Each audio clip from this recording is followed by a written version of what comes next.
What's up with it? What's up with it, big bro? Welcome back, Flip Side Nation. Y'all already know how we do. Let's get into another episode where every story got a flip side and every struggle got a purpose. Make sure you like, share, subscribe, and comment. We need the algorithm to pick up on us and send it out to like-minded people. Let's grow this nation, man. Y'all know what we're here to do. I got another powerful guest today, Mr. Daron White. How you doing, brother? What's up with it? Good to see you, man. It's Daron Nelson, too. Daron. I'm a white, too, but okay. I'm so Daron Nelson. Daron Nelson, my bad.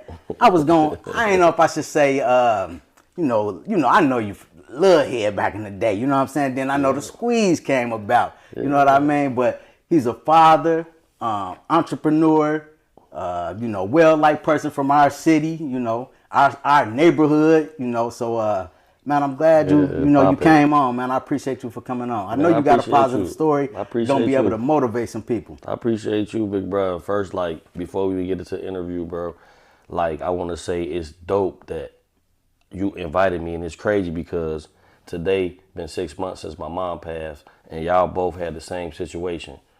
She needed a kidney. Yeah. She happened to not have to, be able to get that. Right. That's not the reason she passed. She passed from pneumonia. But yeah, she was on dialysis for 5 years, never missed a day of dialysis. Damn. So I just want to say, bro, God bless you. Stay blessed, stay prayed up. Every second you get, thank him, bro, because a lot of people didn't even get a chance to even get a transplant. Damn, you look good, you healthy, you know what I'm saying? Take advantage of it, bro, because you get another day to take care of your kids, hug your kids, kiss on them, and do whatever you want. Don't take it for granted. I appreciate that, man. And, my heart go out to you because I lost my mom a couple years. So my heart go out to you, man, for, losing your mother and, we sitting down on this anniversary. Yeah, man, that's it definitely was it was a blessing that, I got that transplant because at the last minute, man, I got scared. Like the morning I got the call because it was so quick. Fred hit me up and he was like, bro, you just got on the list and they tell you pack a bag so you can be ready when you get that call. So I was like, Fred like, bro, pack a bag. I said, Fred, I just got put on the list. It's going to take 2-3 years. He's like, bro, just pack a bag. That's telling the creator you ready. So I'm thinking man, Fred locked up people in there. I said, Fred, I'm going to pack a bag for you. He's like, just pack the bag and put it in the closet. Is that going to hurt? I'm like, it ain't going to hurt. So I packed the bag. I'm going to say, me and Fred talked on the Tuesday.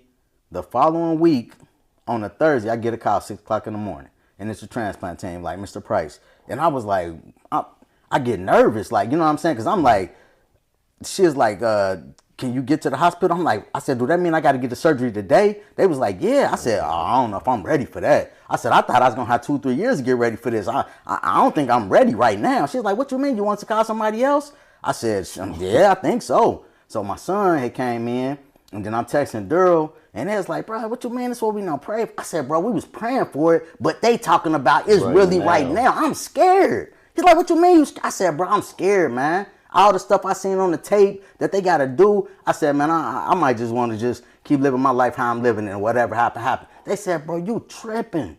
I said, man, but I'm scared, man. I think I might not wake up if they put me to sleep. I'd rather just keep living like I'm living. Then, man, they said, man, that's what we've been praying for, man. He's like, girls like, man, he started hitting me with some of the stuff I always be saying and stuff. You know what I'm saying? He like, how you gonna get scared at this moment and this what you've been asking for? You know what I mean? Mm-hmm. And I was like, all right, well, I gotta, I'm gonna take this car up. He said, bro, you bullshit, man. I'm about to come and get you, man. Quit playing. I'm coming to get you, man. So he came and got me and took me out there. And it was like, all the stuff that I was scared of, did none of that even happen to me. So the video was scaring me. Yeah. And they telling me somebody gonna have to wipe your ass for 6 months. It might have been 6 weeks. Wow. You ain't gonna be able to do this. You ain't gonna be able to do this. I'm talking about after the 8 hours of surgery. The next morning, I got up and was able to walk around the hospital.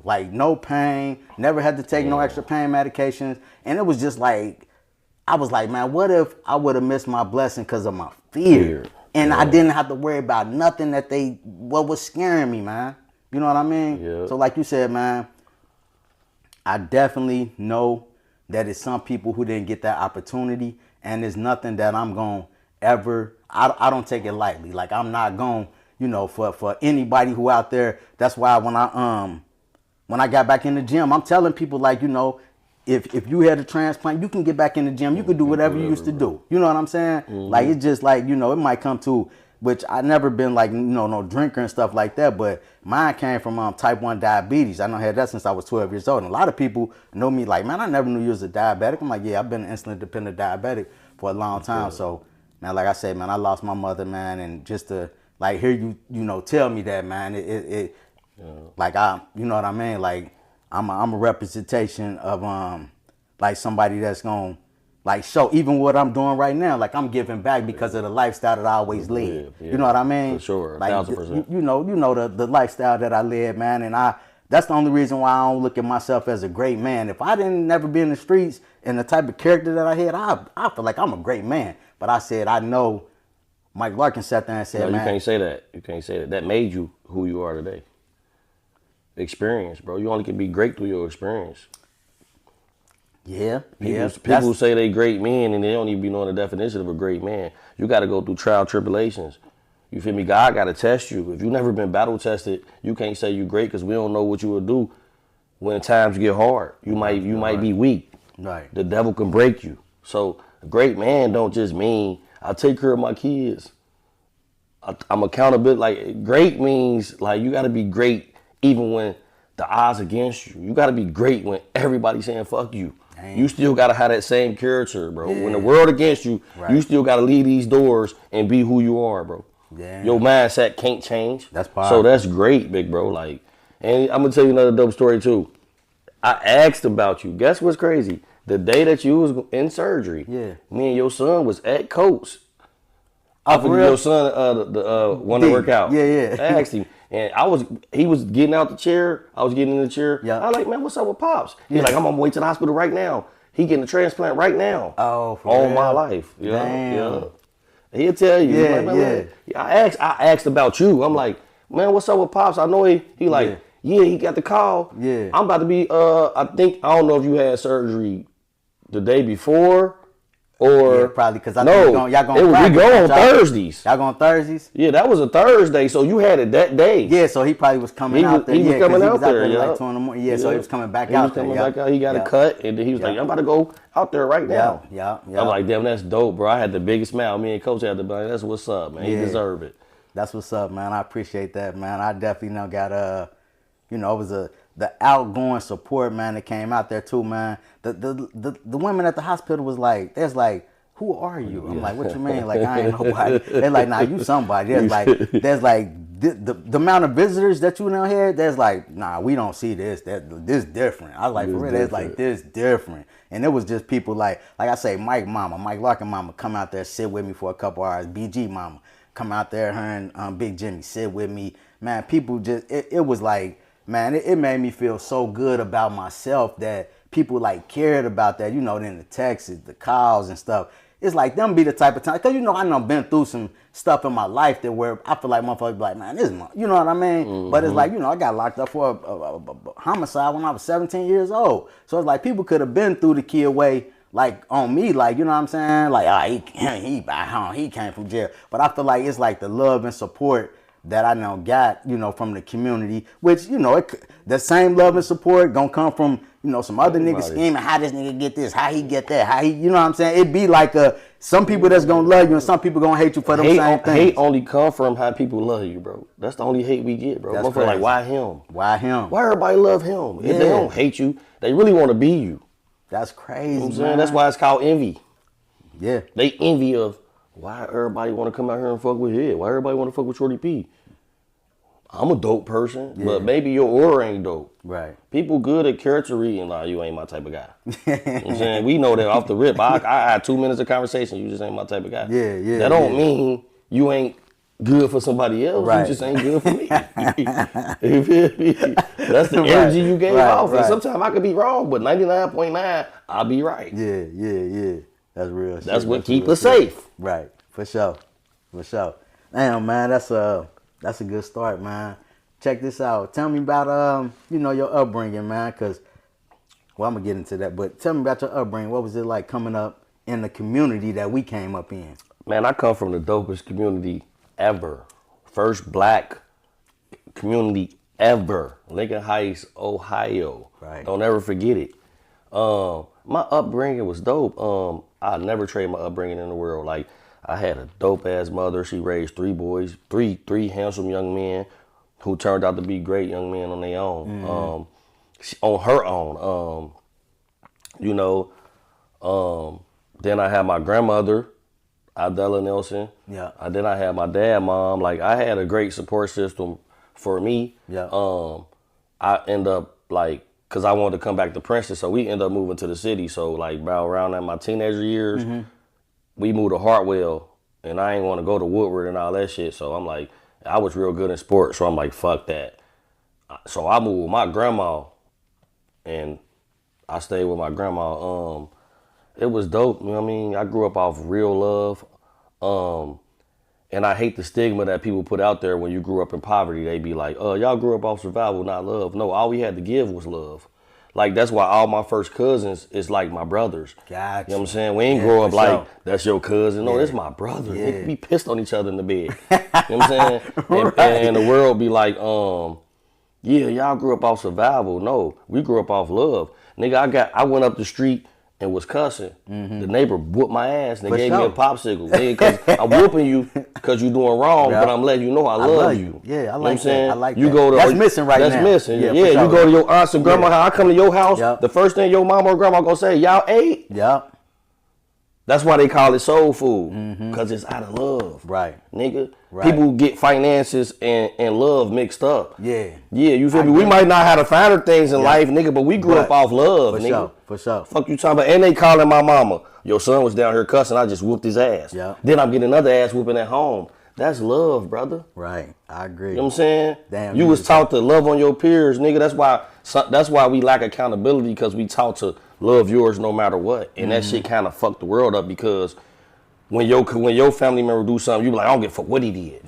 I'm with him. Got a point. But then it's a stranger that do something, and we like, that nigga deserve life. No, how that same accountability for yours that you do for them. That's deep. And we don't do that no more. Deep. That's you know what I'm deep. saying? We never did it, and that'd be yeah. a problem. Like, Yeah. I see it a lot on social media where people, they put people charges up. And then you got people on there like, not too much, that's my cousin. Yeah. Man, fuck your cousin, he killed Lil Johnny. Right. Hold that nigga accountable. Right. You know what I'm saying? Right. But when it's a stranger, they be like, oh, fuck him, we need to do life. Now, your peoples deserve a second chance, but the motherfucker you don't know, fuck him. We got to stop living like that, bro. Man, that's deep. You know what I'm saying? That's the main thing our culture lack. We lack empathy, accountability, and honesty. You know what I'm saying? I learned this, I've been knew it, but you see it when you be like going to funeral homes and everybody, they say the same shit. He would have gave you the shirt off his back. Man, shut the fuck up. He would have stole the shirt off your back. Yeah, right. Let's be honest. Like, keep it real, yeah. You know what I'm saying? Yeah.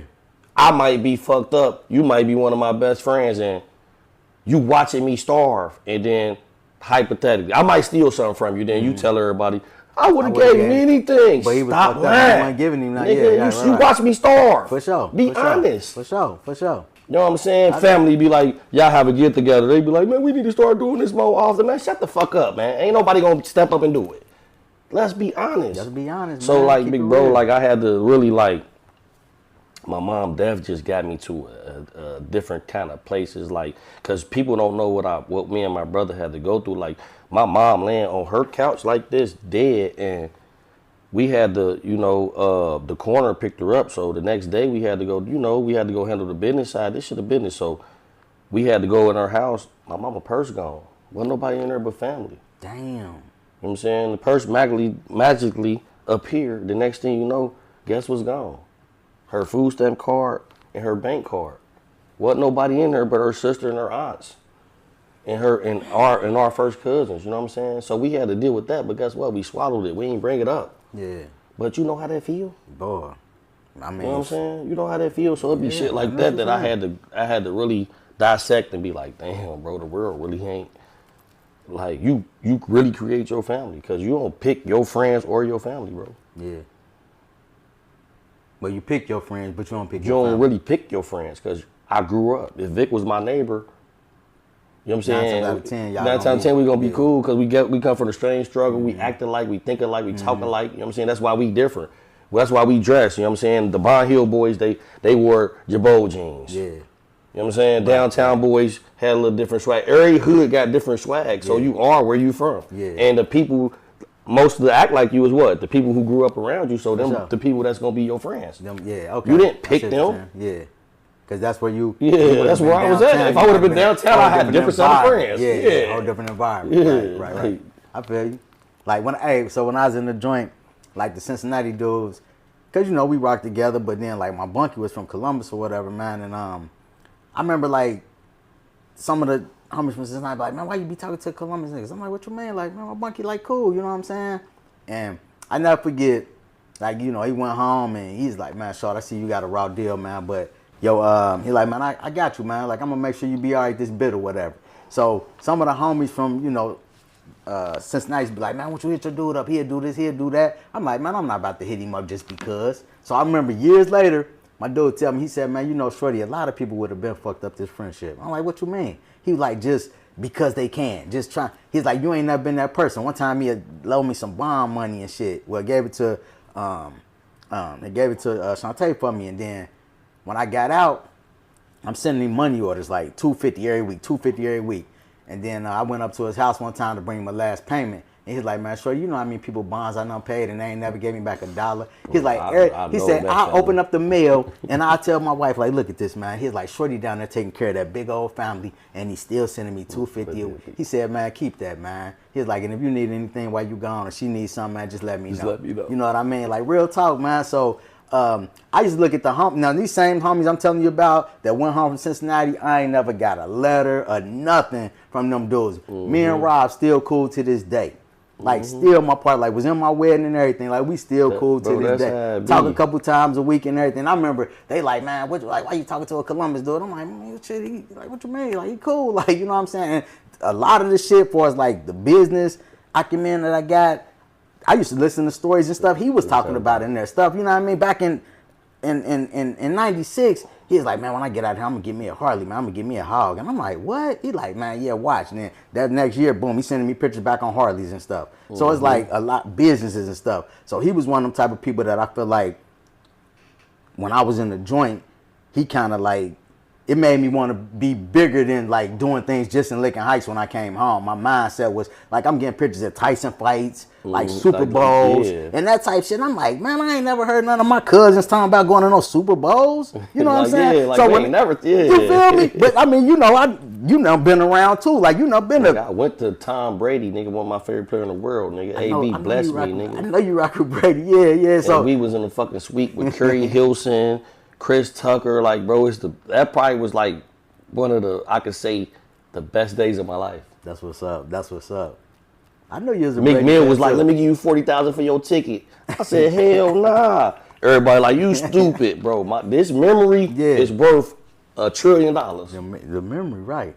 Fuck the money. So that's your team. Yeah. And you went there. That was my team. I went there. I still got my ticket. I could probably sell my ticket on eBay because it might end up being the lowest scoring Super Bowl ever in history. Got you. And I got my ticket, a sweet ticket.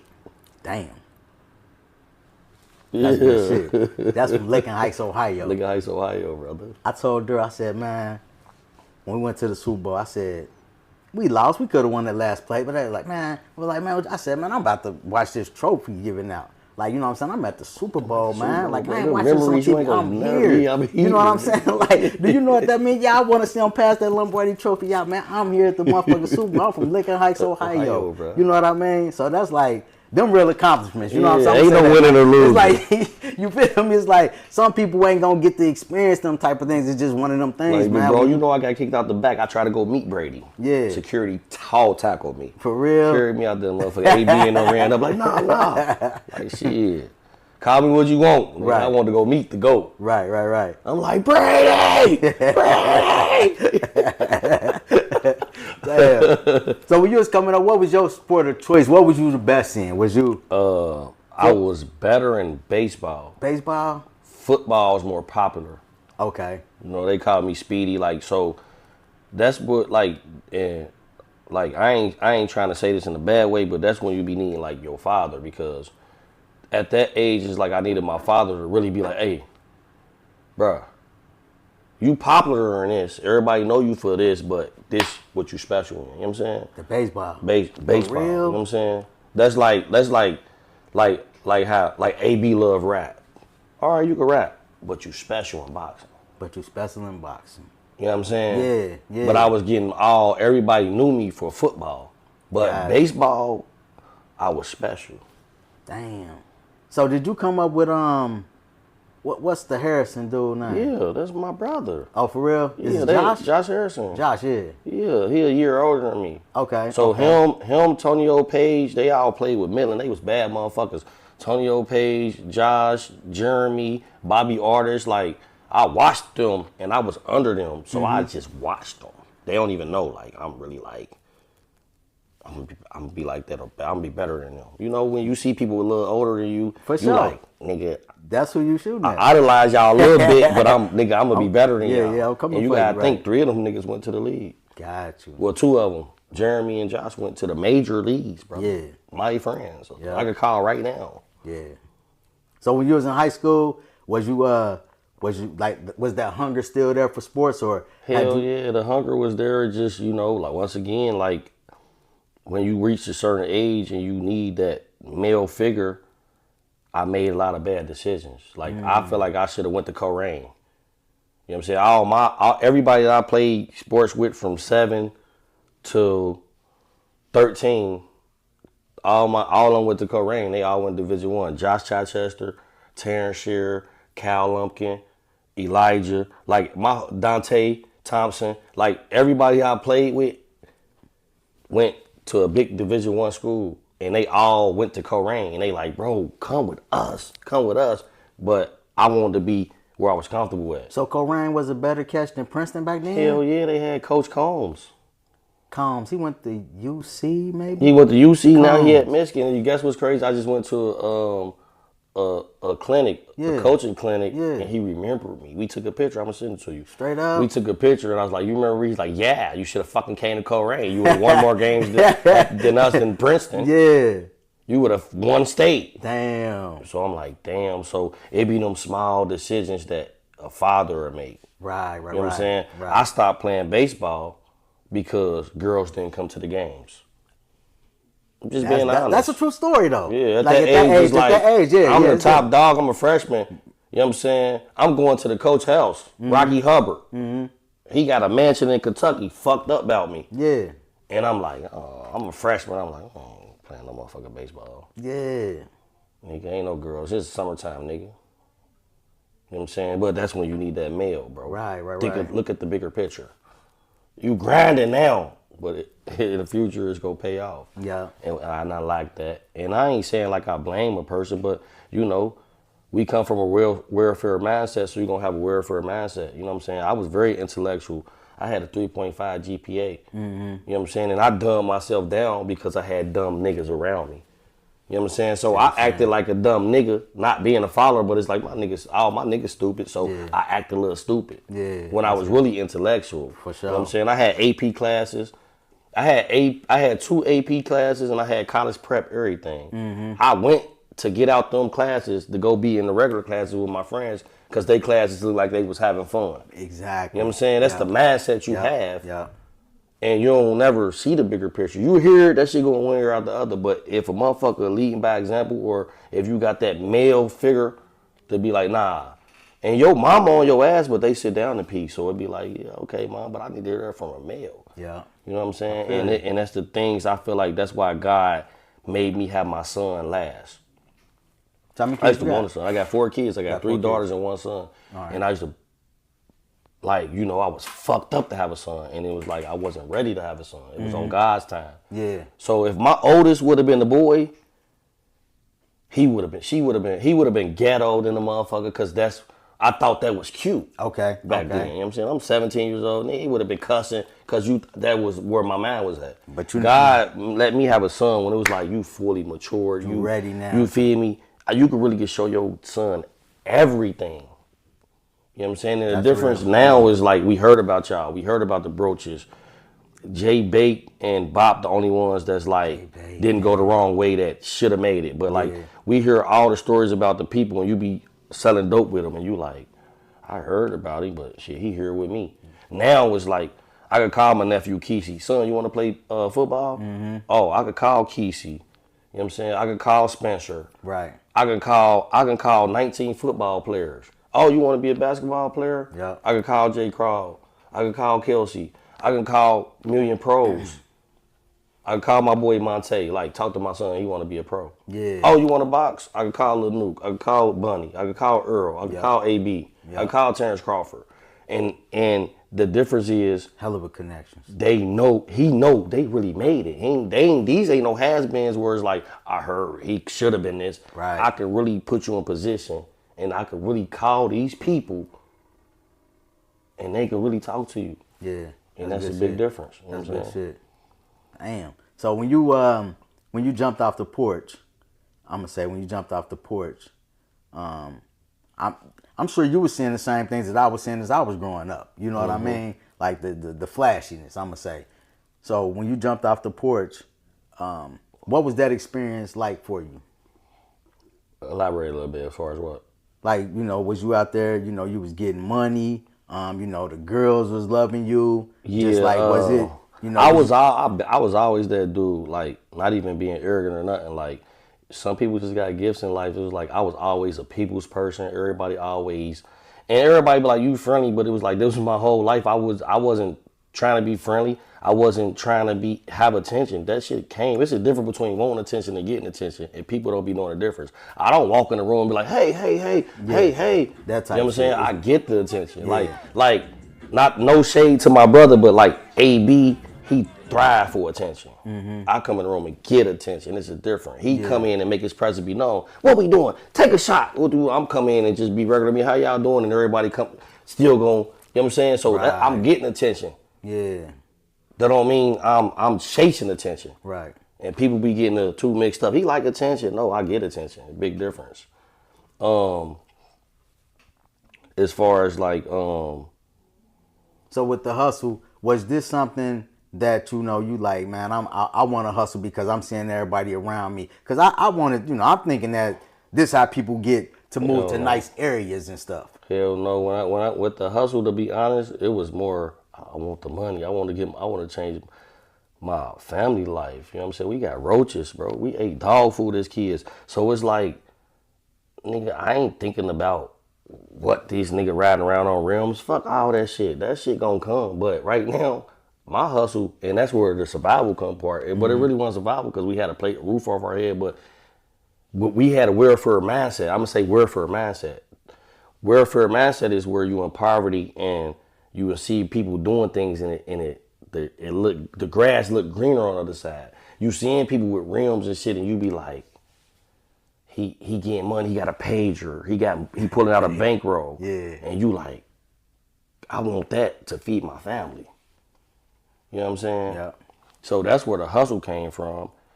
And then, like, I had great, you know, I hung with older people. Mm-hmm. And then the people my age, they was ruthless. So, like, I hung with Paperboy, Kenny Boy, John Quinn, BG, you know what I'm saying, P30, my cousin Tone Bud. Like, I hung with older niggas. These niggas 5-6 years older than me, bro. Oh, okay, gotcha. So I was always the young nigga that hung with older niggas. White boy Paul was fucked up about me. You know what I'm saying? You know, he had all the cars and all the money. You know what I'm saying? So, like, all the older niggas chose me. Yeah. You know what I'm saying? Yeah. So I hung with older niggas who used to give me game and shit. And then the people my age, that's where I was like, it was a balance. Because all my friends my age was crazy, was retarded. Yeah. So I had the best of both worlds. Got you. If that makes sense. Yep. You know what I'm saying? I could go be a YN. Yep. And then I could go be with them and we hustlers. Whole different, you know what I'm saying? yeah, different. And they on my and they in my ear every day. That ain't your character, bro. For sure. Get away from them niggas. For sure. For sure. You know what I'm saying? So, they a little older and they can see it. They like, can see you it ain't like, one hey, of them. you ain't one of them. Because if you was one of them, they'd be like, shit. Let you go, Yeah. And that's what happened. That changed my life. Right. What was your so give me your reason. Everybody got a My reason for what? Like getting away from to be honest, like, you know, we was experimenting in life, like, and I'm gonna be honest with you. So me and my boys, we used to ride around robbing people. Mm-hmm. And one day they wanted to do something, and I was the brains. I'm like, man, hell nah, we ain't doing that. Matter of fact, we was about to go into before y'all had game time, it was the pool hall. Yeah. Before Plus. Before y'all bought Plus. Yeah. It was a pool hall. It was. Yep, I heard. And one day we pulled up and they like, we about to run in there, lay everybody down. I'm like, hell nah. And they trying to trick me. Right. Like I'm scared. This nigga scared. I said, you ain't falling for that though.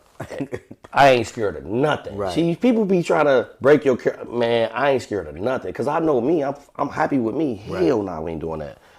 Y'all can do it. So I end up like I call a ride. So we end up not doing it. And Ally and Fat Cat, they wanted to do some shit. I'm like, hell nah. Next thing you know, they get locked up. They went to go do some shit and they get locked up for it. Then they end up doing like 6 to 8 years. So that was like a wake up call. I'm like, man, yeah, I don't really. You know what I'm saying? And then the second, my real wake up call was like, we had Bust a Move and Guido. I went to go holler at Guido and he put an order in and I'm like, and I'm blowing his phone up, he ain't answering. And then I go to one of his spots and they like, he just went to the other spot. He just left. And I'm like, man, I know this nigga ain't going to go make me grab all this shit. Like, and then I pull to the other spot and I go in the house. I'm like, damn, bro, you see me blowing your phone up? He like, you ain't called me. I'm like, bro, I'm blowing your phone up. He like, call me right now. And he and I called his phone and he had my number saved as Jack Boy number 3.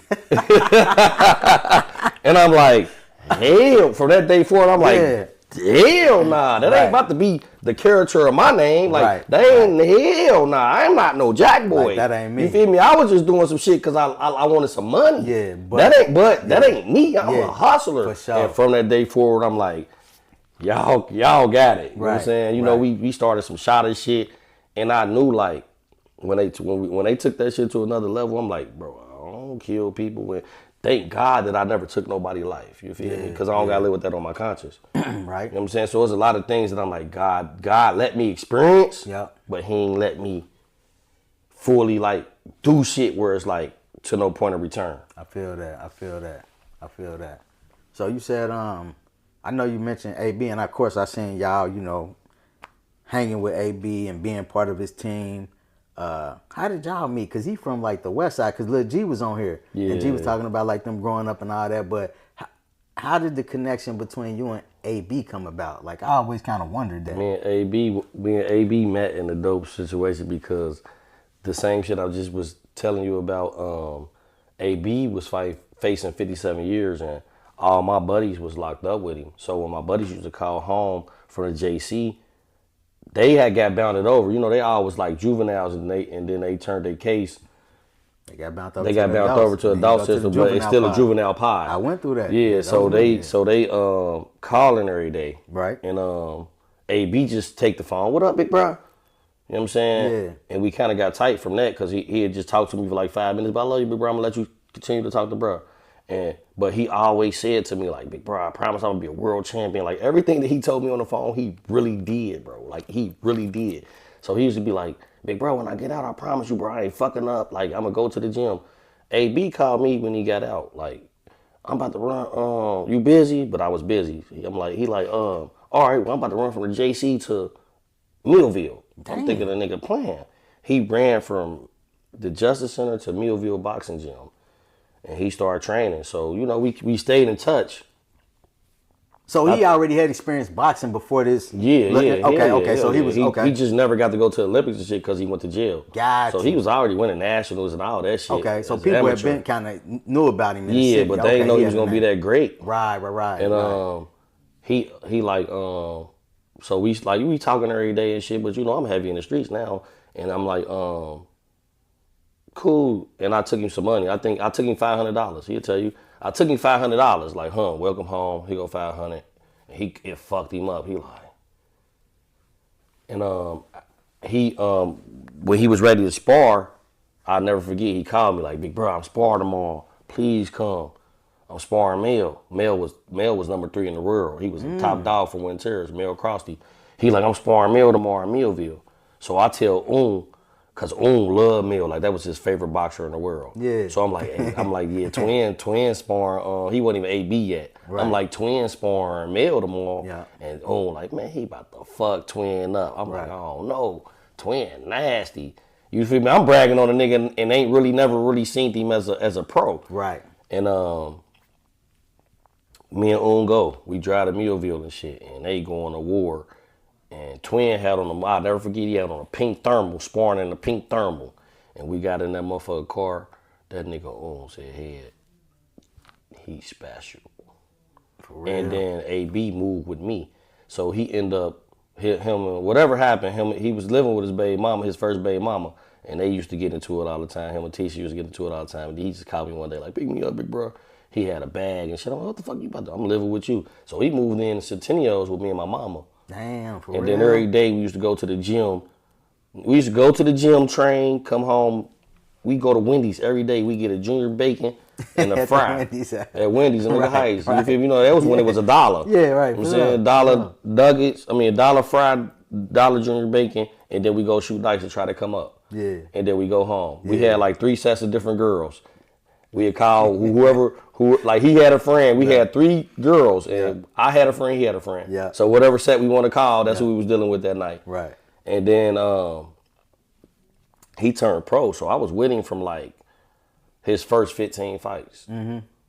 And then like he signed with Shelly Finkel. Okay. And then he ended up telling me one day like, hey, big bro, like, you gotta choose. Like, I can't be around you if you're still in the streets. And I'm like, and you know, I'm young. I got a mindset where it's like, fuck you mean, nigga? What, you ain't paying the bill? Like, what you got for me? You talking about just stop? Right. He like, well, I can't be around you. So from like when he signed with Shelly Finkel, man, I wasn't around AB. I didn't get back with AB until he lost to Maidana. So after he lost to Maidana, because they used to throw victory parties before the fight was even over. Like, that's how young and, you know what I mean? What's mistakes that where people be judging us, he'd be like, bro, that nigga was 23 when he made his first million. Ain't nobody showed us shit. So when y'all be like him, his friends, don't nobody know we wasn't trained for this shit, bro. Right. You know what I'm saying? They ain't teach us financial literacy, so motherfucker, like, they should be doing this. They should be doing that, bro. We young and living life. We all 23, 26. Yeah. What the fuck? Yeah. So when B Luck and them used to throw victory parties before the actual fight was even over. Uh-huh. You know what I'm saying? That backfired on the Maidana fight. Oh. And then they still came to the victory party that they already had planned, and it was at Celebs. And they walked in, they was 100 deep. That's when AB was that dude. Like, I ain't saying he's still not that dude still, but that's when he was like at the peak of his career. For sure. He had bodyguards. I'm like, damn, this nigga really on some Floyd shit. Yeah. He had hella big ass bodyguards with him, and he tried to shake my hand. He like, what's up, big brother? And everybody know, like, I don't play. Like, when I feel away, whatever, I'm gonna speak my mind. Like, I'm very blunt. Like, I don't play. So he tried to shake my hand. I smacked his hand down. Like, we ain't doing that. Nigga, I ain't your big brother. You try to tell me you can't hang with me. He had hella street niggas with him. Like, you try to tell me you can't fuck with me. You got all these street niggas with him. So it's looking like we into it, but it's really like a brotherly talk. For sure. So now it looks like a commotion because my cousin Smash run up. He like, hell nah. So they breaking it up. Like, they looking like, but AB brother and them like, nah, let them talk, bro. Yeah, let them talk. And AB told me like, bro, I need you, bro. I need you back with me. Yeah. And I'm like, say less, but I'm still thinking the nigga bullshit. And the nigga like, call me tomorrow. Man, I called that nigga the next day. Him, Wooda, and G picked me up. He had the new Range Rover. They picked me up in Forest Park, and then it was all Murder, She Wrote from there. For real? Yeah. That's what's up. So when y'all used to be like going on the, did you used to like train with him, or you just like there like support? At first, like my first camp, it was like I was observing. You know what I'm saying? I ain't know you gotta think my first camp, we went to DC. And they already knew these niggas, so I was the new nigga. Yeah. So I really like ain't really wanna be in his way. So I really wanted to work out, but I'm like, I don't know if I might get in trouble for working out. You know what I'm saying? So I was really observing my first camp. Yeah. Then after that, I'm like, shit, I'm getting my ass in some shape. If I'm about to be doing 10 weeks, shit, this my time to get in shape. So that's how that went.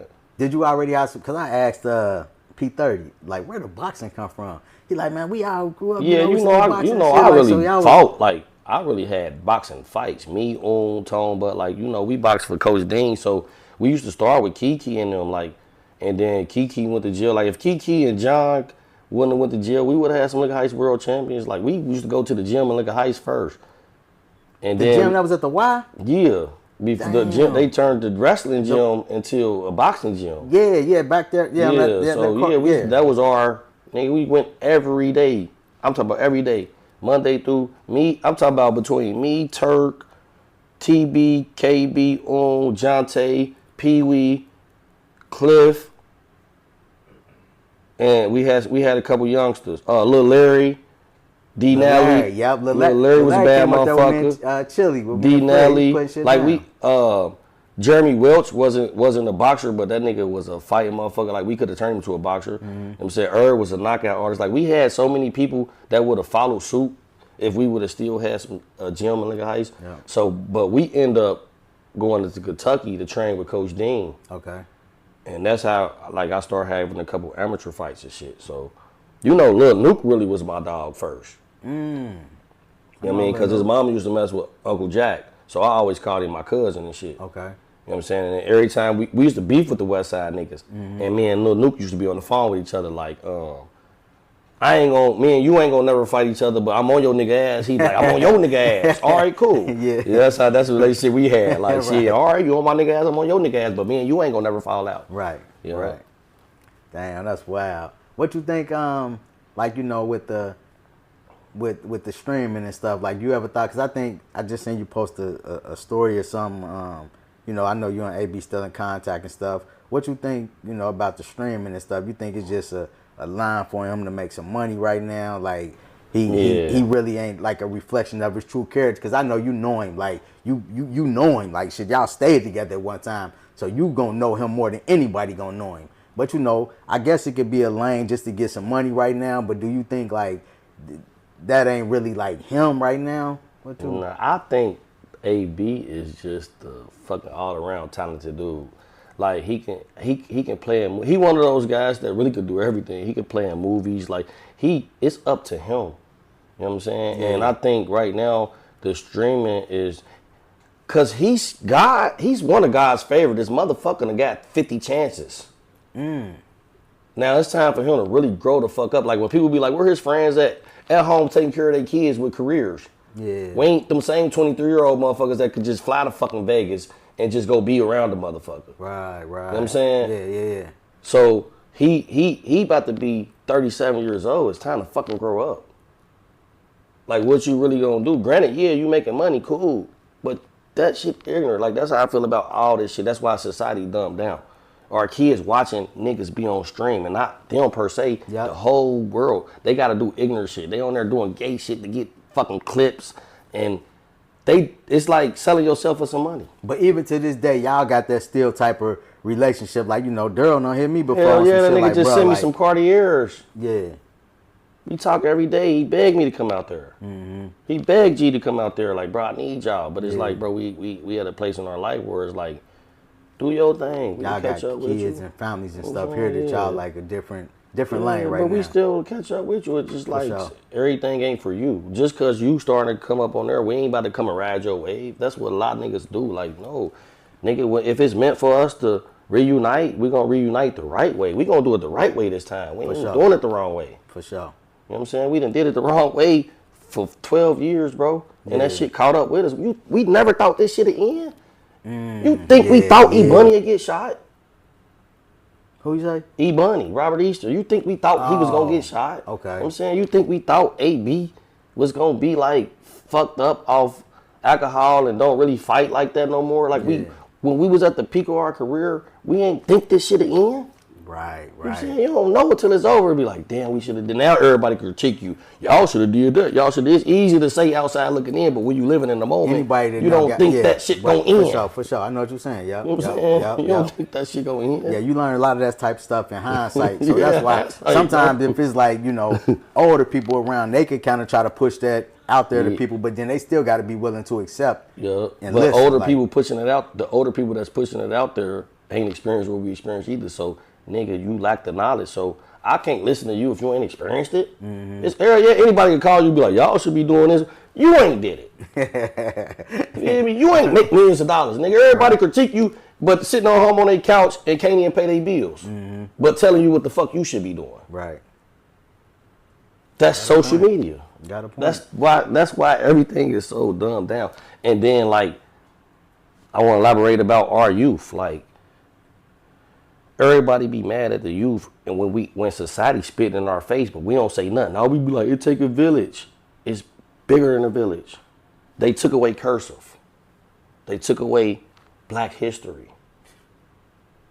Points. They took away. You can't discipline your kids. You can't whoop a kid. You going to jail. Kids know that. Yeah. What's the main thing society respect? Violence. When the motherfucker United States will go drop them bombs on somebody in a minute. And when the motherfucker know you gonna get violent with them, Right. they be compliant than the motherfucker, don't they? Right. A kid told me, I coach kids. A lot of them kids be knowing, but y'all can't touch us. Yeah. You going to jail, coach. Yeah. They know that. So guess what? They disrespect gonna be at an all-time high. Yeah. So the system took that away from them. You can't whip a kid.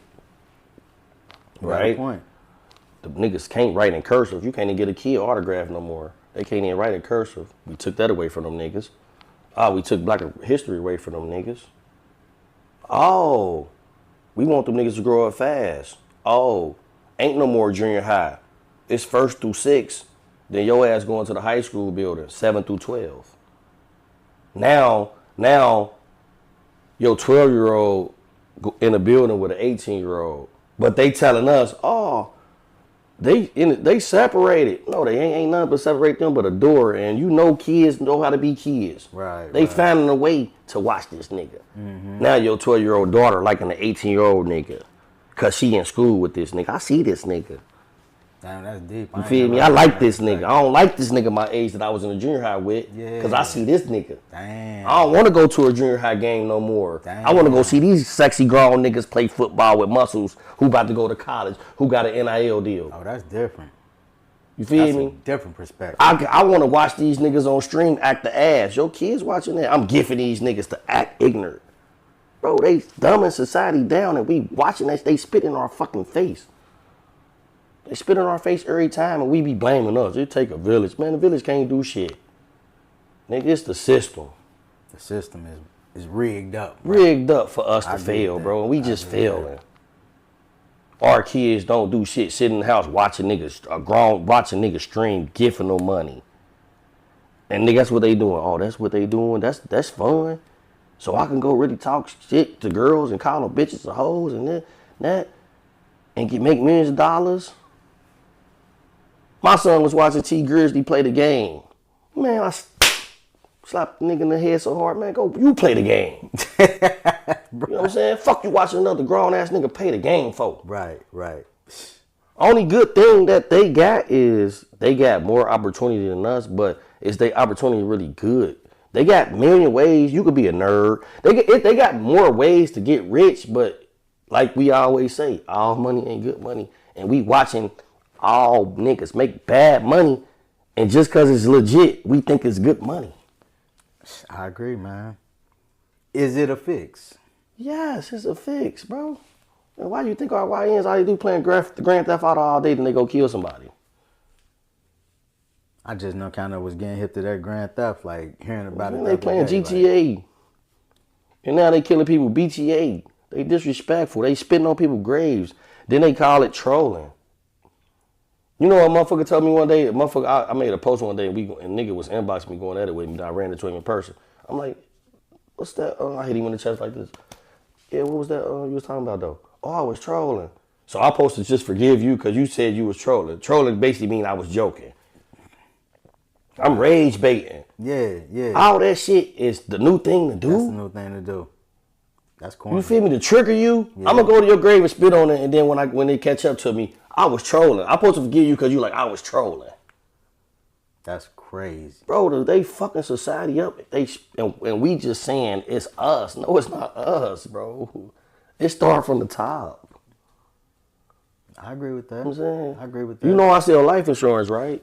I'm a life insurance broker. I tried to go get, Nah, I said okay. I tried to go get a lot of people. Like I was calling a lot of hood people, like about life insurance. You could tell it was going one ear out the other.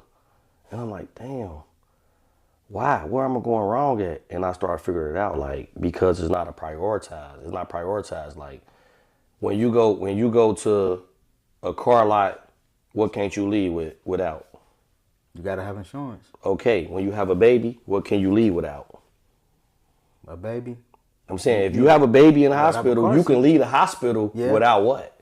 Life insurance. They don't make it. They don't make it to prioritize. Just like you need insurance before you leave out with this new motherfucker. Yeah, just like you need insurance with this new motherfucking car, you should be leaving the hospital. Oh, hey, y'all can't leave with this baby until y'all put life insurance on this baby. Right. You know what I'm saying? So they don't make it a prioritize. So now in our community, we don't take it serious until it's too late. And now we cooking dinners and shit and wondering why ain't nobody, bro.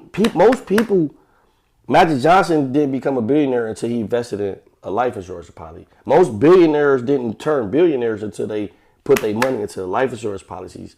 But that's another story because this conversation ain't free. Sometimes, like some people, when elders in their family pass, the family, and when somebody pass, I'm definitely not gonna say it's a blessing, but sometimes that can put that family in a whole different financial ball game because they can have $1-2 million coming in. It's just less stressful because one thing we know, we all gotta die, right? For sure. So it's less stressful to me, but to me, we already grieving, and then I gotta go figure out how the fuck I'm gonna pay for your funeral. Yeah. When they be like, okay, Shorty great grandpa died, but great grandpa left $8 million in his policy. Now guess what we gotta do? We gotta keep it going. Yeah. We say generational wealth, right? For sure. That's what they doing, but they hide that from us. And then we worried about the shit. If you had 99 bills, the first thing you gonna cut off is life insurance. And that shit $20 a month. 100%, that's gonna be the first thing. Yep. You know what I'm saying? Yep. I gotta start another policy for my kids because I just let my shit lapse. And I'm seeing the email every day. I'm doing the same thing. I'm being hypocritical. Yeah. I'm watching my email every day. And I'm like, I'll pay that shit next week. To the point where when I was time to pay it, they're like, oh, nah, sir, you gotta call us on Monday and redo your shit. Yeah. You know what I'm saying? That's the last thing we think about because they make it unimportant to us. Mm-hmm. I agree. That makes sense. Damn. Yeah, You just said, hey, I normally can tell where somebody know me from by like what they call me. You know what I'm saying? I hear somebody, Dwight, he know me from school or something. Somebody say Shorty P, I'm like, I had to be locked up with him. But I know you just said Shorty P, and I'm like, you probably the only person that, you know what I mean, like real. Now, some people not heard other people call me that, but that'd be like, Shorty P, who is that? He is locked up with me. Like, that's definitely a jail handle. Hey, that's crazy. I just told somebody, I'm like, about to go do my Big Brother podcast, and I said your name. They was like, who the fuck is Shorty P? I'm like, oh, my nigga. I'm like, yeah. Yeah, you just said I'm like that, hit me with that. But that was definitely a handle in there because I was shit. I at the one time I was the youngest motherfucker in there and I was short. You know what I mean? Damn. But I was because Lando younger than me, but they had changed it to where anybody under juvenile had to go to Madison. So Lando got shipped out to Madison. So when Lando left the joint, I was the youngest motherfucker in there. Yeah. But so when you got your bid, you was 17. I turned 18. Remember, I got bounced over. You bounded over and then you turned 18. Yeah, I was in the. You was fighting your case, then you turned 18. Yep. And then you went to Madison first. Nope, we went from Justice Center. I turned 18 when we was in the Justice Center. Yep, I turned 18 in September, and then we rolled out like maybe October or something like that. It was like a month later, but we went to Orient first. So we was in Orient for like I'm gonna say 2-3 weeks, and they came with a law to where juveniles couldn't be around adults no more, so they sent Lando down to Madison. Yep. So I need you to be full transparent with me too. Was you scared? When we first went in there? When you first got to the joint and like I'm 18 years old, I'm about to be in 18, yeah. I mean, so me and Lando knew we had each other back. And then, like, prisoners, when we come into receiving, we got the white jumpsuits on, and they like, man, where you from? Like, I'm from Cincinnati. Like, you know what I'm saying? What's your name? Like, my name, Dwight Price or whatever. They're like, Price? It's a Price up here. They call him Papa Price. Like, it's like, his name Ronald Price. I'm like, Ronald Price? I'm like, that's my great uncle. You know what I'm saying? So I'm like, that's like, damn. So by the time we hit the yard, word already got back to Uncle Ronald, and he, nephew, you know what I'm saying? So we come in the car, like, that's my nephew, he on that type shit. Like, he had been locked up for a while, probably already had 10 in the soul. So like, they kept you calm, with his hands. I'm good. My uncle here. Not saying you weren't good on your own, but your first time young, and you like, I don't know what to expect. So I'm gonna rumble, man. Like that's one thing about it. Win, lose, or draw, I'm gonna rumble. So just because I've been a short dude, I wasn't never no pushover. I always had some size on me, some weight, gonna rumble and all that one shit. So when you go to the commissary, they give you $5. Everybody go in there and buy a lock. I'm like, I want them workout gloves. So they're like, what you gonna do if somebody go in your locker and take your shit? I'm like, I'm gonna use them workout gloves for that too. But yeah, give me them workout. I don't need no motherfucking lock. Give me them workout gloves. I'm about to hit this bar and somebody go in my shit. I'm gonna use them workout gloves on their ass. You know what I'm saying? So we go in the dorm. Now on the way there on the bus is this one dude. He talking to us like, look, when y'all go in here, y'all gotta be like this. Everybody listen to him. Everybody on the bus, cause he been in jail before. We all like this. Listen to everything he got to say. So we come to the dorm. Now we can't get our like blues until the following day. So me and Lando up there waiting on the phone. And that same dude I'm telling you about, he ended up come walking past us. He holding on to somebody's shirt. He got on some little bitty shorts. I swear to God. He had makeup on, and he had his shirt tied up in a knot. So when he came past us, he tried not to look at us and look down. Me and Lando was like, we looked at each other like, man, what the fuck? Like, what happened to dude? I say, Lando, man, whatever happened to him ain't gonna happen to us, man. Like I don't know what just happened to dude, but I'm like, he was just cool just a couple hours ago. Like, what happened? Man, so I'm going to say, scared. It was like, what happened? I'm concerned. Like, what they do to him to make him turn out like so that quick? It's shower time, right? It's time to go in the shower. So we like, all right, me and Lando under the same thing. I said, look, when I put soap in my face to wash my eyes, you looking around. And when you wash your face, I'm be looking around. So we in the shower together, like, cause we don't know what to expect. We just seen what happened to this one. Like, whatever happened to him ain't gonna happen to us. We got that 100. You know, so being young coming in there is like, damn, like, you know what I'm saying? But thank God, like, we had a uncle there, and then your personality, your character, people start like your aura. Yeah, man, they used to tell me, I never understood it. My dude Rob and them from Columbus, they all was 10 years older than me. I'm 18, they 28. And they was guys from Columbus to where everybody knew, oh, that's such and such, you get money. But them dudes was telling me like, man, you different than all these young dudes in here. Like, you ain't the same as them.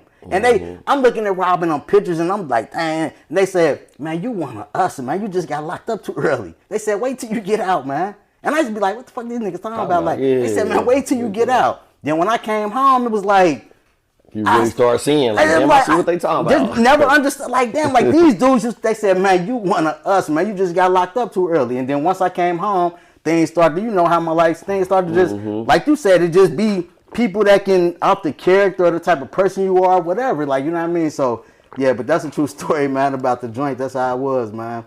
Okay. You, the All Red Party, man, because you not there, you know, promotion, like, what's one of the things that you enjoy? Because I think you used to do good, like, when you had the parties and stuff, the way you can get people to come out.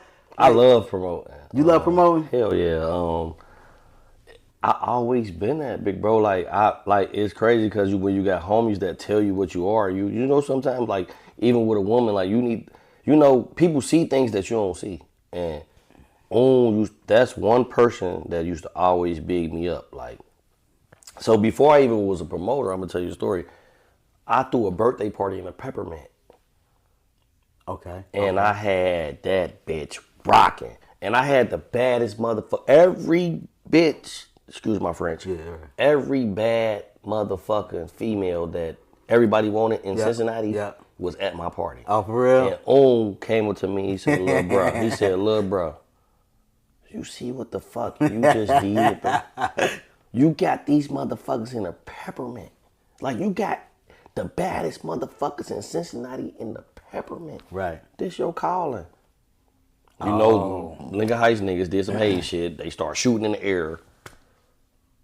Started some fake shit with somebody outside, shot in the air, whole party leave. I made a post. Everybody meet me at Debbie Destiny's. The whole party went to Debbie's. And on like, bro, they follow you. That's what's up. And that's how I started promoting. I was promoting at Debbie's first. Okay. Max called me like, hey. So was you already promoting before the party at Plush? You was already known. Yeah, I was already known before Plush. Okay, before you had your birthday party. Before I was doing already doing yeah. Okay, yeah. Got you. Yeah, I was already doing my thing. So people was coming out for your birthday because you had already been putting this work in. Yeah, I was putting work in. Yeah. Okay. But my birthday set it off. No, because my birthday set it off because I started all red shit. Yeah. But I only was doing a party every year for my birthday. Yeah. It did after I did that shit at a couple red parties. they like, nigga, you need to promote. And that's when I started being a promoter. Got you. What's something you know had, just like me, several businesses, and I know I always came and showed my support. I came out there when you the restaurant, definitely came, through there. Food was good. Then you had the club in Lincoln Heights, you took that over, or the bar, and you named it after your grandmother. What was the meaning, or what was the feeling, or the reason why you chose to name it after your grandmother? Because she was the rock of everything. I watched her never give up. I watched her never show she was struggling. I watched her take her daughter kids and treated them like they was her kids. You know what I'm saying? Drugs sometimes got the best of y'all, like in the 80s and shit. Yeah. And, that shit hit everybody family hard. And my grandma took the responsibility to raise her kids. You know what I'm saying? She had a house of 10 kids. Yeah.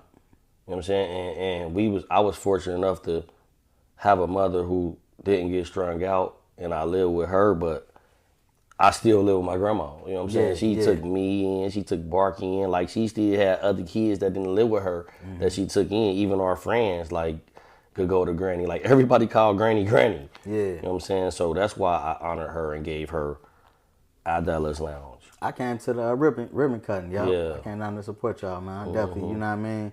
I might be in the, the background, but I definitely been through the support, stuff you be having going on, man. Because it just remind me of, things that me and my brother and them did when I was younger. And it's like I like to see brothers that go out there and make moves, you know what I mean? Now, you got the experience from ownership. What's something you would tell the viewers about ownership? Like, because people from afar think automatically somebody got this, they got that, oh, they rich, they got it going on. But what's some of the things you would like to tell them, like what comes along with the responsibility of being, an owner or something? First of all, ownership is overrated. I made more money being a promoter than I did being an owner. Owner just look good on paper. It look good for, like, your woman family. Oh, what he do, girl? Well, he got this business, he got that business. Motherfucker be making $700 a week. They making enough money to keep their business flowing. Right. Especially when you doing certain business. And I think our culture, welfare mindset, like I always state, that's what I call it. Welfare mindset. We only hear, because we never got taught business. We never got taught financial literacy. So once we get enough money, the first thing we say is, I'm gonna go get property. I'm gonna get a bar. I'm gonna get a hair salon. I'm gonna get a restaurant. Like, we do the same thing. And we don't think outside the box. And we be inventing everything. We just don't think outside the box. Like, for instance, like we invented Uber, but we called it a bootleg. Back in the day, yeah, for sure. We called it a bootleg. Yeah. But we let them get rich off of it, because ain't no nigga come up and be like, hey, y'all, let's create an app and, you know what I'm saying? Yeah, bootleg's been jumping shit since then. And business as ownership is overrated. Overhead, it's just a headache in certain business. And what I learned from that is think outside the box. I learned that don't do the norm. Because the main things that get people rich is, I'm brutally honest, do something for lazy niggas. Oh my goodness. And do something for kids. Everybody go broke on what? They kids. Yeah. And niggas is lazy. I'm a lazy nigga. I live by 97 restaurants and I DoorDash every day. Lazy nigga. My sister bought me some groceries. Hey, I want to buy you some groceries. I was like, all right, well, pick me up, sis. We going grocery shopping. Nah, that shit getting delivered. Lazy nigga. You know what I'm saying? So I learned, step outside the box. Like, really be a thinker. Don't do the norm. My daddy told me that about a remote control when I was a kid. I'll never forget. He like, man, if somebody makes something to where Americans can sit on their ass, more they gonna make money. And this was just him talking about a remote control back in the day. But back when I was little, you had to get up and turn that motherfucker. Yeah, that type shit. Just think how many times you probably wouldn't change the channel because you ain't want to get up and change the channel. Oh, for sure. Now, yeah, you know what I'm saying? He said that, but yeah, you're right. Like, damn, I bootlegs and Uber. Bro, we invented that. Yep. We just let them have a mindset to be like, oh, we could do that, bro. We that's why racism, and I love everybody. I want people, bro, I love every culture. That shit ain't never meant nothing to me. My life ain't never changed. No president, no nothing. I ain't really a pilot. Like, and people like, you need to, but they be like, my life ain't changed in my 37 years of living. Point. So I don't really get into that.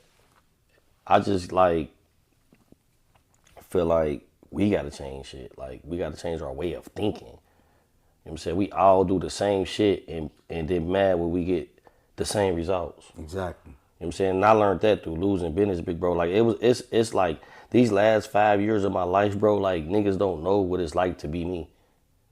You know what I'm saying? Like, I went from $500,000 nigga cash liquid till God took everything from me, but he did it on purpose because I made a vow to him that I was done with the streets, and then I still was dibbing and dabbing, if that makes sense. Like, I had DC niggas, Cali niggas, and my Houston niggas every now and then to be like, bro, I'm about to send you 100 of them, and I still like, but I already promised my mama and God that I'd never do nothing in the streets. But I'm like, I'm about to make this quick 20.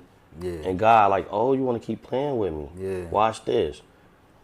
You know, like, and I lost my uncle to cancer, my Uncle Hook. You know my Uncle Hook? Yeah. I lost my Uncle Hook to cancer. Yeah. I lost my grandma to cancer. I lost one of my best friends. He never even get to make it. Two of my best friends never got to make it to the bar. Then one of my best friends I did business with fucked me over 25,000. Did some weird shit, killed himself. You know what I'm saying? Then another of my best friend get killed. Like, people don't know my battles that I got to battle. Like, bro, like, Nene was one of my best friends in the world, bro. For real? They played with my character. They played with my name. I ain't get to go watch my nigga be buried. You know what I'm saying? Max was one of my best friends in the world. I ain't get to go watch my nigga get buried. You know how that feel? So when people be like, that's why I stick to myself, because people don't know the rage that people I got. People talk about real. shit that they don't got no You know idea. No they don't idea, know what they're talking nothing. about. Just like gossiping and Gossiping, and they put your name Right. in bad shit, and they be like, bro, these niggas I love. And the only thing that keep my sanity is like, it's crazy because 3 of my friends, like when Jeezy got killed, like I accept this shit because they gangsters. You I feel me? wasn't Jeezy. That wasn't John's song, was it? Nah. Okay. Yeah. Okay. His daddy named Exodus. Okay. And wine. But when my friends got killed, like we talked about that shit because we know what come with the streets. Like I ain't one of them we wasn't one delusional. Like we not one of them people like it don't happen to us, nigga. They took people's lives. We know what come with that shit. Mm-hmm. So we ain't about to be up here like he was a good man, that nigga was a killer. Yeah. It just every dog got their day. But it was crazy, bro, because 3 of my friends, we was into it. Like when Jeezy died, me and Jeezy ain't speak for like a month. The people didn't know that. And then we was stubborn, so we'd see each other. He'd be with Jared and them. We'd see each other. We won't talk. We won't speak. Motherfucker like that, what the fuck y'all got going on? I ain't never. That's your right-hand man. And then one day he just happened to call me like, bitch, where you at? Mm-hmm. And then we kicked it. We got to kick it for a week. He got killed. Damn. Nene, same thing happened with Nene. Like, me and Nene wasn't speaking. And then COVID hit. And then we talked about our differences. We linked up, talked about our differences. And then from that day, we kicked it for like a month straight. We having parties, like we talking on the phone, relearning each other. Yeah. And then he get killed. So I'm at peace with them two because it's like we got to get an understanding. Exactly. Before now with Max, me people don't know me and Max wasn't on speaking terms either. We just didn't really get to I ain't even get to talk to my nigga. You know what I'm saying? And then they put your name and bullshit, but I'm like, God did that because he wanted me away from people. You know what I'm saying? I went to work for $17 an hour, big bro. I ain't try to take nothing from nobody. Mm-hmm. I ain't hate on nobody, bro. Mm-hmm. I went to go get my punk ass a job to take care of my kids. Mm-hmm. And niggas start putting you in fuck shit. You know how that feel? Man. Like, ain't nothing in the world hurt worse than motherfuckers saying you did something that you ain't do. Right. If I did something, I accept the consequences like a man. For sure. Kill me.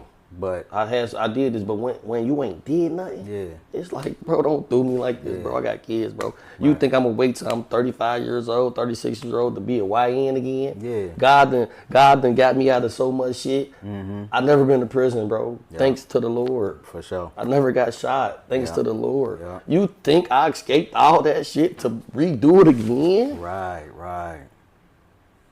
That's No, growth, like, bro. You know what I'm saying? Yeah, that's growth. Like, stop playing with me.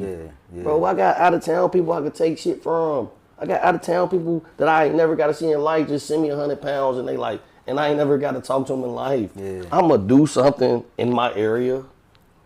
Put my kids' life on the line. Put my life on the line. Yeah, make that make sense. Y'all think I'm that green? Right. Y'all think I survive in every era to turn around and do that? And that shit mind-boggling. Right. I feel that. Shit mind-boggling, Shorty P. Damn. You So I remember when you came out to the restaurant, when we had that restaurant out there, JoJo's Fish and Fire Chicken. food. Oh my life, fire food. Fire. My cousin Ray Ray fucked up about y'all food too. Yeah, she was Ray- salty when y'all She used like, to come her, KB, yeah, she used to come Yeah. through, yeah. You know, KB is my cousin, but yeah, they used to come there, man. They love my aunt macaroni and cheese. They Yeah, call yeah, they any cool. macaroni. I'm like, shit, man. Ray Ray used to call me like, you need to get out there, like you perfect. Yeah, man, that's what's up, man. So you and Kelsey came out there. Yeah. So y'all, you know, when I seen y'all, I'm just like, I didn't know if it was just like, cause they both from Lincoln Heights or whatever. But you know, I ended up later on finding out like you and her, like y'all was rocking for a while, huh? Hell yeah. For real? Hell yeah. Like it's crazy because people don't know. Like everybody, because it used to be a lot of saying like, oh, he got with her because she got some money. Yeah. And then people don't know like we been a thing. Like that was like. I met her, I was 25, she was 18. I wasn't into young girls. Like, I'd never been like, my peoples, they was into young girls. I never was, like, into young girls. And her peoples lied, it's a fun fact, her peoples lied, like, she liked me, and they said I liked her. So we got mutual friends. Right. And they telling me she liked me, and they telling her I like her. Right, okay, got it. But, so one of the friends like, bro, just call her. So I end up calling her, and we talked for like 4 hours on the phone, and she was so mature. She knew what she wanted out of life, and I'm like, she act older than the women that I talked to. Like, hell. And then after that, we just became a thing. And then like, AB fucked our relationship up because you remember Team No Hoes? It was a group called Team No Hoes. They'll be on the phone. My first I ain't never been on there, but I heard about it. My first camp once again in DC. So my first camp was DC. That's when I reunited with AB, and me and her was in a relationship. And I get to DC. Never been to DC a day in my life. We land in DC. AB had the top DC girl. Her name was Red. She was the baddest motherfucker in DC. And he called Reds to the room, and they did their thing or whatever. He left a condom in his garbage can. So his girl had called a later flight. So when she landed, boom, she see the condom. This hoe ass nigga take a picture of the condom, posted it in Team No Hoes like we just got to DC and Lil Head already fucking. I don't even know why he picked me, because I had a girlfriend, he had a girlfriend, G had a girlfriend, man. J. Crawl had a girlfriend, Right. Fogel had a girlfriend. Only motherfucker ain't have a girlfriend with 6'4". Like, why you ain't say it was 6'4"? Exactly. Like, why you pick me? I feel like he was hating on me. Yeah. Damn. So yeah, so he posted the Team No Hoes to get back to her. She dumped me. And then like I ain't gonna lie, big bro, like I hate to get blamed for shit I didn't do. So I'm really like, I don't even beg. I'm begging like, babe, I promise you, like that I didn't do nothing. Like dump me for something I did. Like I really didn't do nothing. Like until about like 2 years ago, AB finally told her the truth. Like, I ain't gonna lie, that was me. I'm sorry. And she was like you could tell, she like, damn, all this time I held grudges with this nigga. Right. Finally, but she needed that clarification. But so she dumped me, and then she went on to be great. And then like we reunited like 8-9 years later and tried it again. Yeah. So it just ain't work out. Too much time. No, hell no, I want time. Life happens, you know. Happens, yeah. Certain things, like one thing I can say, like it ain't it wasn't because of cheating. It wasn't because it wasn't love. You know, it was just certain things that she liked. I'm gonna say shit could have been talked about. It wasn't even that serious, but with our stubbornness, it led to other things. We both stubborn in the motherfucker. You know how when they say you met your match? Yeah. Ooh wee. Like I'm a stubborn motherfucker.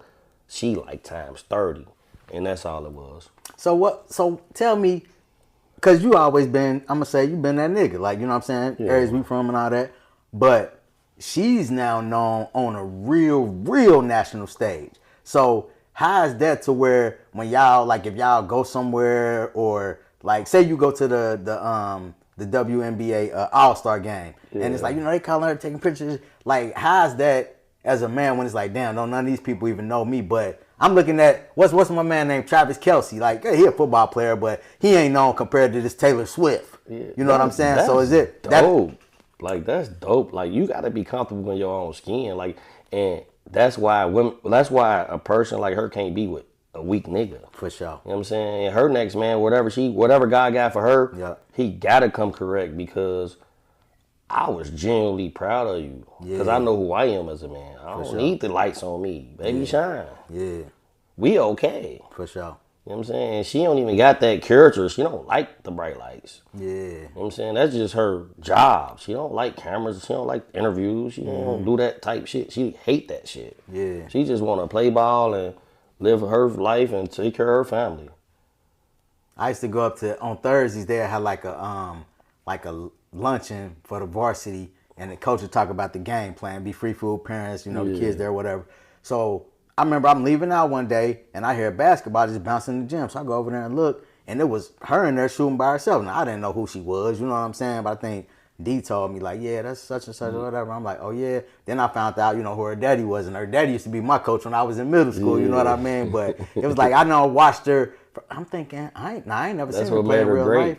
Like, you got to think, like, it ain't just her, but her, too. You know what I'm saying? Because it got to be within. It got to be within. Definitely, yeah. Because you can have all the skill level, but don't want to put that proper work in. Homecomings. Like, the shit that I learned from her is, like, I got to style my son to let me know if that's what you want him to do. Yeah. You know what I'm saying? She had to miss homecomings and proms to go be great. Go be great. So people really don't be knowing what it takes to be great. I know firsthand from different athletes. Yeah. And that's what I was telling you. Like, I got the chance to tell my son, I experienced this. Well, if I didn't I can call these people and they're going to tell you everything to do. We didn't have that. Right. So was you the homecoming king or something like that? Hell yeah, man. I told you I was that dude. Come on, man. Keep it real, man. You pay somebody, what happened? Hell nah, I ain't even wanted to vote. My Bryce and all, it's crazy because all the guys was going around begging for votes. Bryce, the basketball player. Yeah, I'm Bryce saying no. Was cold and hoop. Yeah, they was begging for votes. Yeah, I'm with you. I'm saying they was running around, vote for me all my life. I never asked for a vote. Yeah. On my mother, Terry Lynn Nelson, I never went to one woman and been like, vote for me. Yeah. You feel me? I ain't care that much. I'm like, these niggas so thirsty to be homecoming king. Yeah. They read that shit on the mic, Daron Nelson. I'm like, wow. Everybody like. He said, and I'm like, yeah, I'm really that dude because I ain't begging, but you gotta think I'm very intellectual and I know how to adapt in every room. I could be a nigga. Right. I could text like a nigga. I make posts like a nigga, and then I could get very intellectual. For sure. And text you, you gonna be like, somebody text for you. You using Chat GPA. I don't even got that shit in my phone. You know what I'm saying? Yeah. So that's the good thing about going to Princeton. It's diverse, and you get to learn how to. But I went to Rellis. I went to Rellis too. Yeah. And that taught you a lot because. Man, tell me this: was Mr. Duffy there when you went? No. He probably was too old. Yeah, okay, go ahead. Old, yeah. All right. So when and that was so me, Kev, and Tay Neal, we huddled up. We going to Rellis, and that was the best thing because you go to Rellis, you gotta think the people I'm meeting in 4th grade. All my friends in Lincoln Heights, they ain't meeting them to 7th grade. Yeah, and so when we go to the junior high, you had to get integrated with people early like that before so when we in the junior high, they like, how the fuck you know Deanna Owens and them? How the fuck you know Ashley Fleming? How the fuck you know all these people? Yeah. But I've been going to school with them the last 3 years. Right. Fuck, while you stuck in Lincoln Heights. Yeah. When we got to go to the school that we got to graduate from, I'm already in tune with these people. For sure. So you went to Lincoln Heights. Do you know my grandma? Do you know who she was down there? Who? Miss Long. No. And she worked in she ran the kitchen, the cafeteria. Yeah, I don't remember Miss Long, no. Yeah. Yeah, but I went to Robert E. Lucas too. Yeah, I definitely went to Relish. See, I only went to Lincoln Heights from 1st through 3rd, so my memory kind of. Yeah, you was young, yeah. And my shit was something like that, because I think I went to Woodline in 3rd grade. Yeah. Then my mama moved to Sharonville. I went to Sharonville. Then I think I went to Relish. I remember Mr. McCullum, of course, Miss Sharp. She was Miss Sharp, yeah, she's still on the book. Yeah, Miss Sharp, yeah, she was there. Who was my teacher? Yeah, but that's what they wanted. That's what I'm saying. You heard it. He said, "I ain't know white kids until prison." I met white kids, but you know what? I'm about to, so they come to prison like, "What the fuck? Hey. How the fuck?" Sarah Allgaier and them walking up to you. I went to rallies with them. Right. we went. It was one white dude in our school. I mean, in Lincoln Heights Elementary. And somebody just put a post up about him. Deanna Dukes just posted up. She was like, what was that one white boy name that went to Lincoln Heights with us? His name was Leonard. Was his name Leonard? I remember he had one hand that was a nub. But he was tough. He was the only white dude that went to Lincoln Heights with us back in the day. The only one. And he was a fighter. You know you gotta had one hand, man. Be a fighter. Yeah, he was a rumbler, man. Y'all, but somebody had just posted that, y'all. You gotta be a fighter. Yeah, for sure, man. How did the turkey? That nigga get him on the podcast. Somebody's on the thing. They said where he worked at. I mean, they was hip to him. How did you come along with the How did you come up with the turkey giveaways, man? I seen that a couple years ago. I love giving back. Like that's what's up. When I like, and I think that's one of my biggest flaws and I think that's why God took a lot of shit from me because of my heart. And everybody don't deserve a blessing. And I started trying to bless people with my blessing, and he like, I'm taking your blessing because you trying to add everybody to your blessing. But as far as the turkey drive, it was like, I just called my mom one day, like, cause people don't know, like my mom, I grew up Pentecostal. You know what I'm saying? When my mom was Pentecostal, like her, Miss Gladys, Big Vern mama, you know, Pastor Brown, that's Gladys' aunt, Miss Gladys' aunt. So, like, we all grew up Pentecostal. You know, they ain't get to wear pants, no makeup. So that's similar to that holiness. Yeah, that's holiness. That's Pentecostal. Oh, that's what. Okay. Yeah, basically the same thing, but Pentecostal a little more stricter. Yeah. You know what I'm saying? You can't cuss. You can't. Yeah. You can't even hypothetically think negative. You know what I'm saying? So my mom was Pentecostal, so that's why all of us blessed because they prayed over us so much. But what was your question again? I asked you about the the turkey giveaway. Oh, the turkey drive. So yeah, I just called my mom one day. I was like, man, I want to do a turkey drive because I seen AB had did one on the west side. Yeah. And then Tank. I forgot who. Somebody like all the boxers was doing them. Yeah. Where they from? And I'm like, shit, I couldn't afford to do it where I'm from. And I ended up calling my mom. I was like, man, what you think? And she like, do it, Daron. Matter of fact, I'm about to call Centennials right now. Yeah. And then she called me back like, they said you could get it. And then Buffy ended up calling me like, you want to do the dirt drive for real? I'm like, hell yeah. She like, well, you got it. This the date. And it was Murder She Wrote. And I really did that shit out of love, big bro, because I really could have made it a tax write-off. I paid for that shit cash. I went to go spend $7,000. Jim Maben, shout out to Jim Maben, because he blessed me. That's what's up. He met me, like meet up with me. He gave me the money, and he was like, I don't even want my name on it. That's your thing. He like, don't say nothing about me. And that's how I knew it was genuine. I'm like, damn, he really just gave me a couple thousand. And it was like, don't even mention me because there's something you did. Damn. You know what I'm saying? But the first year I did it on my own, and the second year he the only person that like contribute like, You know, that's what's up, man. It was just something I wanted to do for people, man. Make sure y'all like, share, subscribe, comment. Got my homie on here today, Squeeze. Lincoln Heights, man. Baked chicken. Baked chicken. I got a million names, man. It depends on what personality you want. He said baked chicken. Yeah, but that's what's up. The turkey drive, man. Everything you done in the community, man. It's definitely, appreciated, man. And, I know been there to support things I know had going on. I've been there to support things you had going on.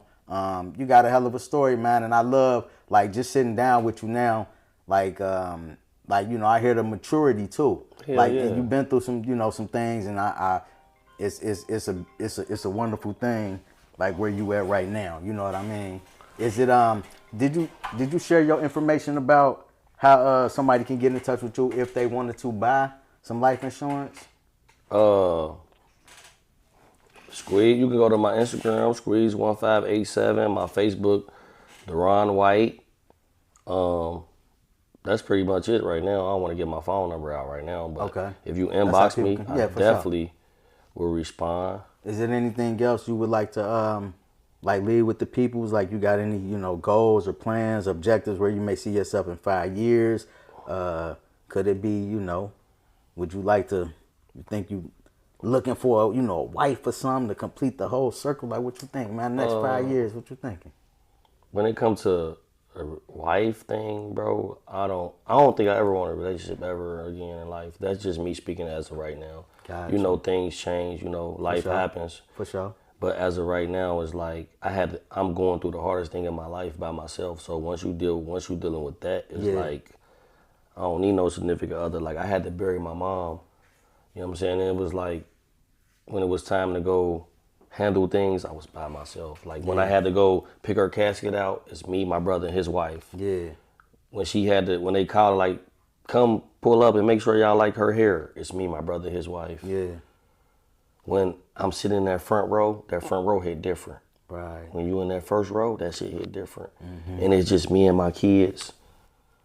When I'm at home and I'm taking sleeping pills and drinking and still can't go to sleep and I'm crying and I'm by myself. So when you deal with that by yourself, it's kind of be like, I might as well be by myself. Damn, that's deep.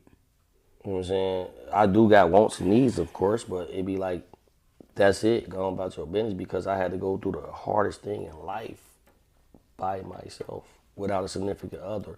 Like I had other people, I had a great support system. And it'd be crazy because women nowadays be like, yo, fake sister, but my fake sisters was there for me the most. Like Kamika, Nichelle, Ashley Standback, of course my blood sister, Poo Poo was the number one. She get the award. And I don't know, I just had a brain freeze. I forgot so many women names, so I apologize if y'all watch this. But when it come to Poo Poo, it's like, she showed that I really love you. You know what I mean? Love is an action word. People just say I love you, no, it's actions. And she showed that she truly loved me. Like when you at your lowest, it's like, who gonna step up without you asking? Like she was popping up because she got my location.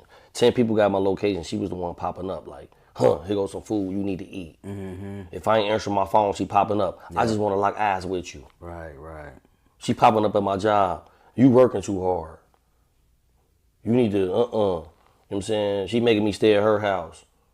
It's just like, when you got people like that, it be like, damn, when we reflect on it, it be like, everybody who really was that for me, it's like my sister, they're my fake sisters, right? Right. And the woman had the time to show me that they was fucked up about me, and no woman stepped up to the plate. And then they still would be like, when can I see you? Or, like, bro, I don't want to kick it for real. Like, I went through the worst things of my life, and it was just like people were showing up because they feel like that's what they had to do, so you don't cuss them out. So was you showing up for me, or was you showing up for you? And that's where I say empathy. People like empathy. Right. And then after the service, it'd be like, oh, she dead. She gone. You buried her. Life goes on. And it'd be like, it ain't that simple. You know what I'm saying? That's when I say our culture like empathy. Gotcha. You know what I'm saying? People make it about them so much, it's sad. You know what I'm saying? It was so many people that should have came to my mama's service, and I used to be bitter about it, but then that's when I learned, like my mama death taught me so much patience and taught me to see things clear. Like, you know what? Don't nobody owe me. I got to get through it on my own. You just showed me who you were. Gotcha. Motherfuckers like, oh, I had work. Bro, I sent you money in prison every time you called. You had work. I wasn't work for an hour of your time? Right. You ain't tell your boss, hey, I got to go. My brother, mama funeral. Sure, I got to stop there. I'll be here late. Yeah. I wasn't worth that. So when people say certain shit to me, it just be like, you just showed me who you was. And I ain't bitter about it no more. It's just like, we ain't that no more. And that's cool. Yeah. Like, that's cool, bro. Yeah. It's cool for people not to like people. It's cool for people not to love people. Why do we lie? Be honest. You got a point. Feel you. If I say I love you, Shorty P, I truly love you, bro. Yeah. Like, I'm not telling nobody I love them if I don't love them. Right. Motherfuckers just be like, I love you, bro. So you see a motherfucker, I was just thinking about you, bro. No, you wasn't. If you were thinking about me, you would have called. Yeah. I was going to call you tomorrow. Right. No. Right. When I'm thinking about somebody, I'm calling them in that moment. For sure. I feel that. Damn, man, you definitely brought some, some, like we say, we like to keep it raw, pure, and uncut, man. And you definitely touched on several different things that, like, is real. You know what I'm saying? I understand what you going through. I feel you, cause I wasn't able to go to my mother's funeral because I had too many numbers, and when she died, I was in jail, and I was coming home like a couple months later for real. So that was like a thing. I'm like, damn, like you're in jail, man. I don't even get to see your mom. You know what I mean? How did it make you feel? Because my youngest brother ain't get to come. You know what I'm saying? That was his worst fear. His whole make sure mama's straight. Like it's like he felt it, but he didn't want to say it. Like, but every chance if I write him and be like, call me, he'd call stop. Like, what happened?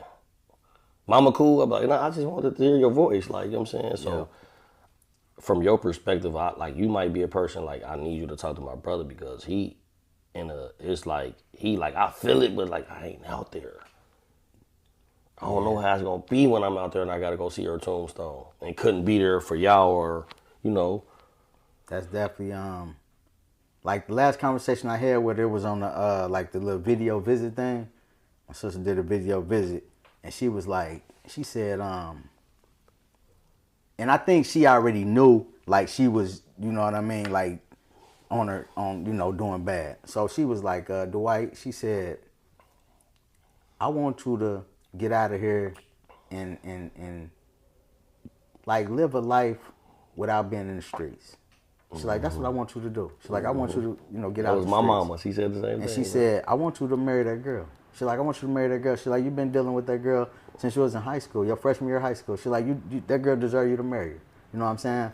And when I came home, I did, got married. And it took me a couple years later, but I, got out the streets. Like, so I'm like, dang, and it's been some older women that like know my mama, and they be just like, like, Dwight, I'm so proud of you. Like your mama looking down at you, like the things you doing, like the things you done accomplished. Like your mama really proud of you. You know dope, what I'm saying? bro. You and Daron, y'all dope. Like I look up to y'all. Like whether if I ain't never said it, like I always watch y'all movement and I fuck with y'all. Like I always smiling, always positive, no bad energy ever. Even if you was mad, I never saw that. And that really speak values on a man. Like I really can. Like today, bro. Like I ain't want to get out the bed. Yeah. If it wasn't you, I got out the bed for you, and it's like, I needed this. You know what I'm saying, I'm happy now. Now that I talk to you, like I'm gonna go enjoy my day. That's what's up, man. I appreciate that, man. And like I said, I've been there, from afar. We know, we chop it up when we see each other. It's always ain't nothing but love. You know what I mean? But I'm like just sitting down having this face to face, this man conversation, even though it's gonna be, viewed by, a lot of people. I feel like it was a good conversation to have. You know what I mean? Because I never knew like your age. And when I'm looking, I'm like, dang, you can't like 06 graduate. That's when I came home from the joint. And I'm like, damn, I'm like, well, I wonder how, like, he knew who I was. But then I know you like telling me about look here, my family member. Of course, Lincoln Heights small. But you hear about people that's them dudes. So when you a kid, you a sponge. You observant. I know you and you ain't know me. Because you older. Everybody younger gonna know everybody who was doing something or who had a name or who did what.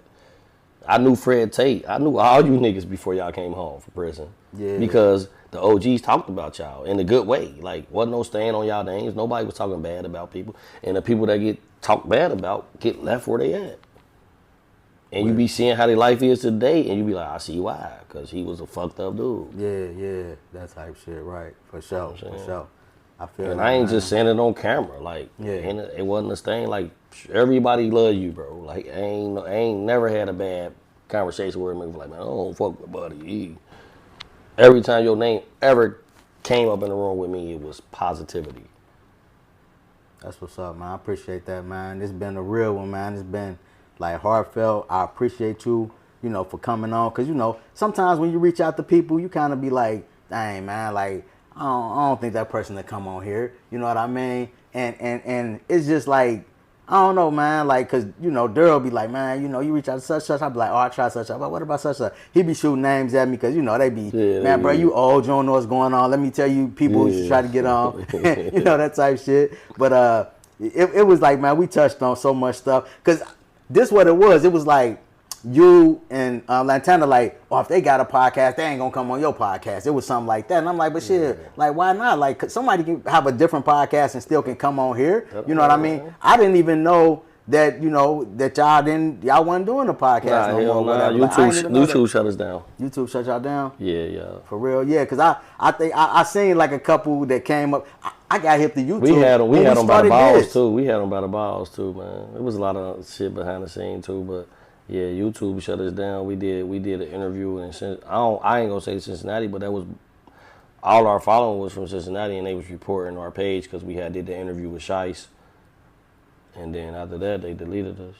Damn. You know, they sent one check. We had 10,000 followers. Like we was there to make the money. For sure. Then, typical Cincinnati, started reporting the page, and then they deleted us.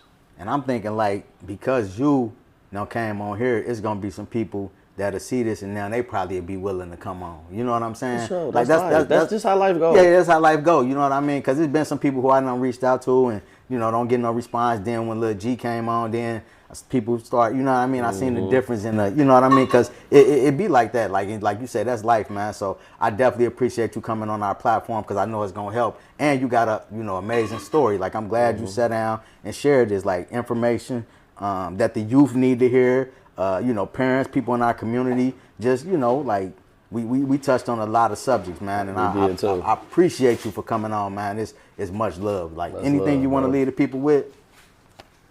Follow me, man. Follow my journey. I'm trying to write a book. If not, I'm definitely trying to come out with like a little movie or anything. We gonna talk about that. Yeah. Follow my journey. Follow my story. You can follow me on Instagram at Squeeze1587. You can follow me on Facebook at Daron White. That's what's up, man. Well, Flipside Nation, I appreciate y'all for tuning in. You know the motto, stay down till you come up. Shout out to Flipside. There you go, right there.